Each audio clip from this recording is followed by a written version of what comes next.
ഇവാഞ്ചലിയും അനുദിന സുവിശേഷ വിചിന്തനം.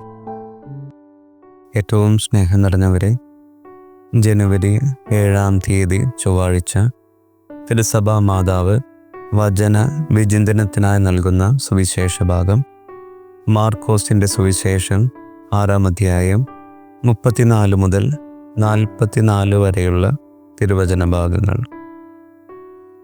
ഈശോ വലിയൊരു ജനക്കൂട്ടത്തെ കണ്ടു. അവരോട് അവന് അനുകമ്പ തോന്നി.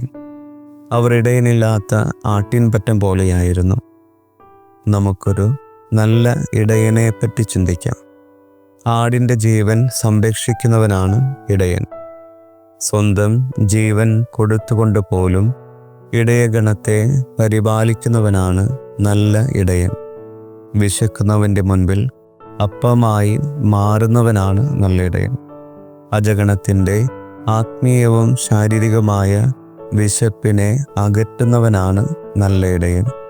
ശിഷ്യന്മാരെ പോലെ യുക്തിവിചാരത്തിന് ഇടം കൊടുക്കാതെ ഹൃദയം കൊണ്ട് ചിന്തിച്ച് തന്നിലെ നല്ല ഇടയൻ്റെ മനോഭാവത്തെ മറ്റുള്ളവർക്ക് മുൻപിൽ ഉത്തമ മാതൃകയായി മാറ്റുന്ന ഈശോയെ ഇന്ന് സുവിശേഷത്തിൽ നമുക്ക് കാണുവാൻ സാധിക്കും. തൻ്റെ മുന്നിൽ വന്ന് നിൽക്കുന്ന ജനത്തിൻ്റെ വിശപ്പ് ഈശോ മനസ്സിലാക്കുന്നുണ്ട്. എന്നിരുന്നാലും നിത്യജീവൻ്റെ വചസ്സുകൾ ആദ്യം അവർക്ക് വിളമ്പി. അപ്പം കൊണ്ട് മാത്രമല്ല, ദൈവത്തിൻ്റെ അതിരത്തിൽ നിന്ന് വരുന്ന ജീവൻ്റെ വചസ്സുകൾക്കും പ്രാധാന്യം കൊടുക്കണമെന്ന് തൻ്റെ മുന്നിൽ വന്ന ജനത്തെ ഉദ്ബോധിപ്പിക്കുന്നുണ്ട്. തൻ്റെ വചനം കേട്ട ജനത്തിൻ്റെ ശാരീരിക വിശപ്പ് അകറ്റാൻ ഈശോ തൻ്റെ ശിഷ്യന്മാരെ ഏൽപ്പിക്കുന്നുണ്ട്.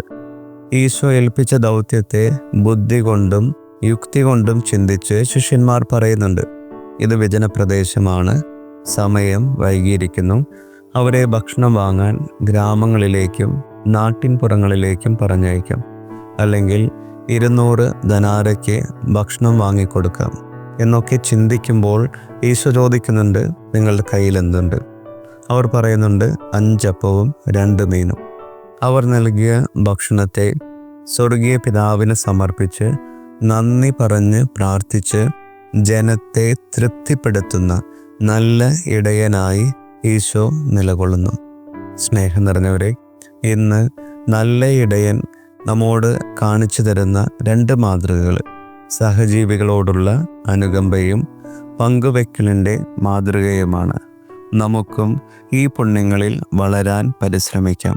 എല്ലാവർക്കും ദൈവാനുഗ്രഹത്തിൻ്റെ ഒരു ദിനം നേരുന്നു.